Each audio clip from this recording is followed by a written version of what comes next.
अस्सलाम वालेकुम दोस्तों, इनसाइड वे मौज़ूम फ़खर में खुश आमदेद। KPK या पंजाब, इमरान खान किसको बचाएंगे? क्योंकि तहरीक इंसाफ में फैलने वाली बेचैनी और तकसीम दर तकसीम का अमल इस लेवल पर पहुंच चुका है कि अब इमरान खान या तो अपने ताकत के मरकज़ यानी कि KPK को बचाएंगे या अपने इक़्तिदार के लिए जाने वाले रास्ते पंजाब को बचाएंगे, क्योंकि दोनों तरफ अब उनके लिए वो जो कहते हैं ना, आग बराबर लगी हुई, ऐसी ही सिचुएशन दरकार है। क्योंकि पंजाब के अंदर तरीन का जो हमायती ग्रुप है वो सरगर्म हो गया है और उसने अपनी शो ऑफ पावर भी की और हमने उस हवाले से मुख्तलिफ चीज़ें आपके सामने भी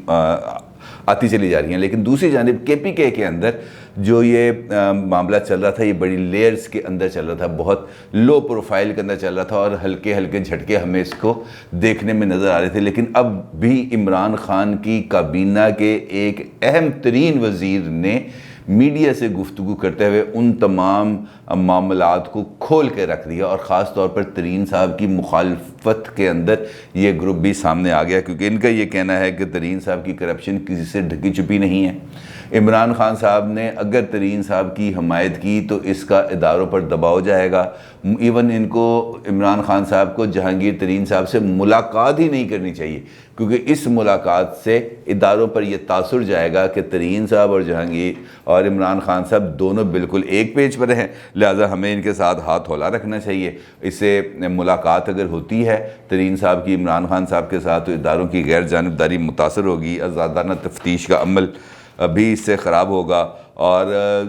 अली अमीन गंडापुर कहते हैं कि जिस इमरान खान को हम जानते हैं वो झुकेगा नहीं, NRO नहीं देगा, क्योंकि वो आए ही एहतसाब के नारे पे थे और एहतसाब का ना होना उनकी नाकामी होगा। आपको याद है कि जिस वक़्त जहांगीर तरीन के ग्रुप ने लाहौर के अंदर शो ऑफ पावर किया था उस वक़्त और उन्होंने इमरान खान से मुलाकात की दरख्वास्त की थी, तो इमरान खान ने उनके लिए ये कहा था कि मुझे इनके मुकदमात, इनके ऊपर जो कार्रवाई हो रही है, मुझे उस पर एक ब्रीफ तो दें। तो शहजाद अकबर साहब ने एक ब्रीफ तैयार करके इमरान खान साहब को भिजवाया था और डेफिनेटली जो प्राइम मिनिस्टर तक की जो तमाम मालूमात जाती हैं, जो पहुंचती हैं, वो वाया प्रिंसिपल सेक्रेटरी चलती हैं, क्योंकि जो उनके पास समरीज, रिपोर्ट्स, मवाद आएगा वो प्रिंसिपल सेक्रेटरी के पास आएगा, आज़म खान साहब के पास आएगा और आज़म खान साहब उसके बाद वो बफर जोन है जहाँ से हर एक चीज़ ने गुजर के प्राइम मिनिस्टर के पास जाना है। तो लिहाजा ये रिपोर्ट भी पहले आई उनके पास और जहांगीर तरीन साहब के साथ उनकी जो मोहब्बत है आज़म खान साहब की, वो किसी से ढकी छुपी नहीं है। तो ये वाली वो जो रिपोर्ट जिस पर अली अमीन गंडापुर जिस बात का जिक्र कर रहे हैं कि हमने वो दस्तावेज़ात देखी हैं, इदारों ने वो दस्तावेज़ात तैयार करके प्राइम मिनिस्टर को भेजी हैं, जिसके अंदर तरीन साहब की करप्शन के सबूत मौजूद हैं। तो ये वो रिपोर्ट है जो शहजाद अकबर साहब ने FIA की तफ्तीश के हवाले से तैयार करके भिजवाई थी प्राइम मिनिस्टर ऑफिस, क्योंकि शहजाद अकबर भी उसी कैंप में शामिल है जो जहांगीर तरीन साहब की इमरान खान के साथ कुर्बतों को पसंद नहीं करता। तो वो आई तरीन साहब के एक और दुश्मन के पास, यानी कि आज़म खान साहब के पास। तो उसके बाद वो पूरे शहर में फैलनी थी। फिर उस टाइम पर डेफिनेटली आपको पता ही है कि आज़म खान साहब भी KPK के अंदर चीफ सेक्रेटरी रह चुके हैं, वहाँ पर वो प्रिंसिपल सेक्रेटरी भी रह चुके हैं, उसके चीफ मिनिस्टर KPK, लिहाजा उनके वहाँ पर बहुत ज़्यादा रूट्स भी मौजूद हैं, उनका एरिया भी है। लेकिन इस सारी सूरत हाल ने इमरान खान को एक मखमसे में दो चार कर दिया और उसकी दो बुनियादी वजूहात हैं। एक तो यह है कि जहांगीर तरीन खान साहब का जो सारे का सारा ग्रुप है जो इस वक्त तक मंजर आम पर है, जिनके नाम मंजर आम पर आए हैं, जिनके जो ख़ुद मीडिया पर आके अपने हवाले से और अपने ख़यालात के हवाले से आगाह करते हैं, वो तमाम के तमाम अफराद पंजाब से ताल्लुक़ रखते हैं और अभी तक हमें किसी दूसरे से सूबे से ताल्लुक़ रखने वाली शख्सियत तरीन साहब के कैंप में नज़र नहीं आई। और दूसरा जो नुक्ता है, जो दूसरी वजह है इमरान खान साहब की परेशानी की, वो इसके बिल्कुल उल्टा है। यानी कि जो KPK के अंदर से जो लोग सामने आ रहे हैं, जो तरीन साहब की मुखालफत में हैं, वो सारे के सारे इसी सूबे से ताल्लुक़ रखते हैं। अभी हमने परवेज़ खटक साहब का इलेक्शन कैंपेन के दौरान, आपको याद है, कई मरतबा इसका जिक्र भी हो चुका है, वो परवेज़ खटक साहब वाला बयान बड़ा ही मशहूर हुआ था, बड़ा हिट हुआ था। बाद उन्होंने माफ़ी भी मांग ली थी कि इमरान खान की हुकूमत मेरे हाथों के इशारे पे मैं जब चाहूँ हुकूमत को गिरा दूँ। तो उसके बाद फिर ये चीज़ें चल रही थी। फिर वहाँ पर नौशहरा का इलेक्शन हुआ और जब सेनेट के इलेक्शंस के दौर में इमरान खान सब गए KPK के अंदर, तो ये वाली बात भी रिकॉर्ड पर मौजूद है कि 20 अरकान कौमी व सूबाई असम्बली ने उस मीटिंग के अंदर शिरकत से इनकार कर दिया था जहाँ पर इमरान खान साहब मौजूद थे। तो इसका मतलब ये है कि वहाँ पर जो चीज़ें चल रही हैं इख्तलाफात की, वो भी बहुत धीरे धीरे नीचे नीचे जड़ें काटने के अमल से दुचार है। और अभी हाल ही में 3 जो मुशीरान हैं चीफ मिनिस्टर पंजाब के चीफ मिनिस्टर केपी के, उन्होंने भी इस्तीफ़ा दिया है। तो मामला उनके लिए ख़ासी ज़्यादा संगीन सूरत हाल है, क्योंकि पंजाब है या केपी है, तो ये दोनों सूबे ऐसे हैं जिन्होंने इमरान खान के साथ बड़ी उनको ओवरवेलमिंग इनको सपोर्ट की थी। केपी के वाहिद सूबा है जहाँ पे इमरान और पीटीआई वाहिद जमात है जो केपीआई में दूसरी मरतबा इक़्तिदार में आई थी और पहले से ज़्यादा मेजॉरिटी में आई थी, जबकि पंजाब ने इमरान खान के लिए इक़्तिदार में जाने का रास्ता हमवार किया था। तो इमरान खान के लिए एक जानिब तो अब वो ताकत का मरकज़ है, यानी कि उनका केपी के, और पंजाब जो इक़्तिदार का रास्ता है वो अब इमरान खान के लिए अब इन दोनों सिचुएशन में से किसी एक रास्ते का इंतखाब करना ज़रूरी है। मेरा मतलब ये है आसान अल्फाज में कहने का कि अब उन्होंने ये फ़ैसला करना है कि उनको अपने असूल अजीज़ हैं या अपने इक़्तिदार अजीज़ हैं। उनको तरीन साहब की हमायत दरकार है, उनको NRO दे देंगे या उनको NRO नहीं देंगे, क्योंकि अभी हमने रिसेंटली माजी में देखा है कि इमरान खान साहब जो कहते हैं अमूमन उस पर अमल नहीं करते, और ज़्यादा दूर माजी के अंदर जाने की इसकी ज़रूरत ही नहीं है। जहाँ तक NRO की मैं आपको बात बताऊं तो इसके लिए हमें ज़्यादा दूर जाने की ज़रूरत नहीं है। एतमाद के वोट से पहले इलेक्शन हुआ था उसका सेनेट का, जहाँ पे यूसुफ गिलानी का अब्दुल हफीज़ शेख के साथ मुकाबला हुआ था, और ख़ुद वज़ीर दाखिला ऑन रिकॉर्ड शेख रशीद अहमद साहब टीवी पर आकर 1 से ज़ायद इंटरव्यूज़ में ये बात कह चुके हैं कि 12 से ज़ायद MNAs ने इमरान खान को बताए बगैर, यानी कि इमरान खान से पूछे बगैर, किसी को बताए बगैर इमरान खान को धोखा देते हुए यूसुफ गिलानी को वोट दिया था। जब उनसे पूछा गया कि इसके बारे में आपको पता है वो कौन लोग थे, उन्होंने कहा कि मुझे नहीं पता, खान को पता है। वो कहते हैं मैंने वो फाइल देखी ज़रूर है, खोली नहीं। ये शेख रशीद साहब के वर्ड टू वर्ड अल्फाज में आपको बता रहा हूँ। लेकिन जब उन्होंने ख़ुद एतमाद का वोट लेना था तो वो 12 अरकान असम्बली को उसकी वैसे ही मिसाल नहीं बनाया गया जैसे केपी के अंदर 20 MPAs को 2018 के अंदर मिसाल बनाया गया था, जब उन्होंने भी फ्लोर क्रॉस करते हुए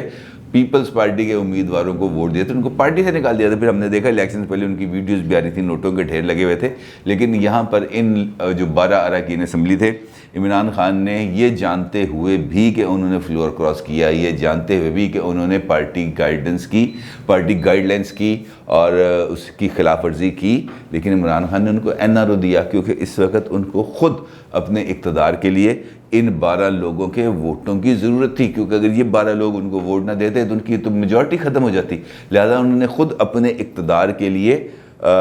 NRO दिया। तो लिहाजा ये कहना कि इमरान खान, अली अमीन गंडापुर साहब के सवाल का जवाब है कि ये कहना कि इमरान खान असूलों की खातिर डटा रहेगा और झुकेगा नहीं और NRO नहीं देगा, ये बात बिल्कुल गलत है। क्योंकि इक़्तिदार के लिए अभी मार्च में ही इमरान खान ना सिर्फ झुका, बल्कि इमरान खान ने अपने असूलों को कॉम्प्रोमाइज़ करते हुए लोटों से वोट लिए, जिन्होंने ख़ुद इमरान खान की जमात में होते हुए उनको वोट दिया। तो लिहाजा ये सियासत है, यहाँ पर बड़ा ही सूरत हाल को जांच के चलना पड़ेगा, फूंक फूंक पे कदम रखने पड़ेंगे। और पंजाब की सूरत हाल तो वैसे ही अब ख़राब से ख़राब होती चली जा रही है, क्योंकि अब शहबाज शरीफ साहब भी मैदान अमल में आ चुके हैं और आज उन्होंने मुलाकातें भी की हैं कुछ अरकान असम्बली के साथ और अपनी पार्टी के लीडर्स के साथ। उसका मतलब यह है कि वो अब सियासत के अंदर थोड़ा सा हिलजुल पैदा करेंगे। और इमरान खान साहब की तो शायद बैटल ग्राउंड पंजाब नहीं है, उनकी बैटल ग्राउंड बनती है केपी के इजाज़ पर उनको अक्सरियत मिली। लेकिन शहबाज शरीफ साहब की जो प्ले ग्राउंड है वो है पंजाब। वो इस मैदान के खिलाड़ी हैं, इस मैदान की उनको पिच का पता है कैसी है, उनको पता है इसकी आउटफील्ड कैसी है, उन्हें पता है बाउंस कैसा है, उन्हें पता है कि बैटिंग के लिए किस वक्त साजगार होगी। तो वो इस पूरे एनवायरनमेंट से, इस पिच के माहौल से, इस मैदान के तमाम कारगुजारी से बड़े अच्छे तरीके से आ गए हैं। और अब 7 माह गुजारने के बाद जेल में आ गए हैं वापस, और उन हालात में हैं जब हर एक मामला इमरान खान के हाथ से रेत की तरह फिसलता चला जा रहा है। और ऐसे मौके पर एक ज़बरदस्त प्लेयर का दोबारा फील्ड में आ जाना ये उनके लिए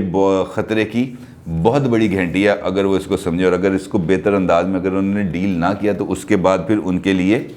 परेशानियां ही परेशानियां हो जाएंगी। दूसरी जानब जहांगीर तरीन साहब हैं, उन्होंने भी अब इस्लामाबाद में डेरे लगाए हुए थे कल, और उन्होंने तकरीबन 3 मज़ीद अरकान असम्बली, जिसमें एक कौमी असम्बली के मेंबर भी हैं, उनकी मुलाकात हुई है जहांगीर तरीन साहब से, और जहांगीर तरीन साहब की उन्होंने हमायत का ऐलान किया है। जहांगीर तरीन साहब से मिलने वालों में हैं जनाब MNA हैं साहबजादा अमीर सुल्तान,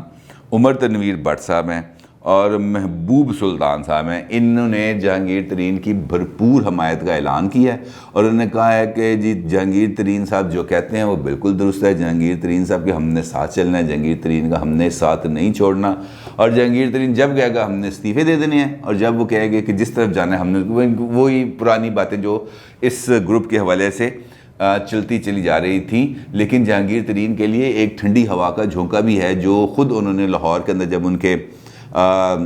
पेशी पे आए थे तब उन्होंने जिक्र किया था कि मुझे इस्लामाबाद से कुछ ठंडी हवाएं आ रही हैं। तो वो ठंडी हवाएं पता चल गया वो ठंडी हवाएं कौन सी हैं, क्योंकि उनकी FIR से FIA ने जो उनके ख़िलाफ़ FIR दर्ज की थी उसमें से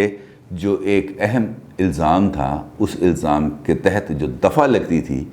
वो दफ़ा को ड्रॉप करने की, ख़ारिज करने के लिए अदालत के अंदर इस्तदा कर दी है। और वो इल्ज़ाम है फ़ेक अकाउंट्स यानी कि जाली अकाउंट्स का, जिस पर आसिफ अली जरदारी साहब, ओमनी ग्रुप, आपको याद है, उन सब के ख़िलाफ़ भी ये वाले मुकदमा चल रहे हैं कि जाली अकाउंट्स चलाए गए, इधर के पैसे उधर गए, उधर के पैसे उधर गए। इस जाली अकाउंट्स के ज़रिए ही सारी मनी लॉन्ड्रिंग का पूरा नेक्सस को डेवलप करते थे। तो ये FIA ने जो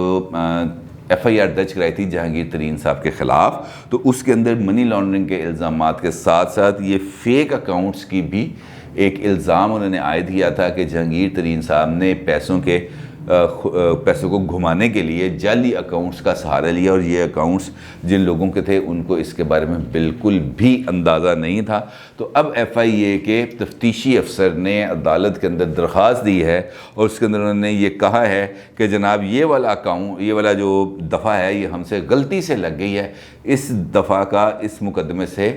कोई ताल्लुक़ नहीं। और कानून की बारीकियों को समझने वाले ये बात अच्छे तरीके से जानते हैं कि FIRs के अंदर अगर ऐसे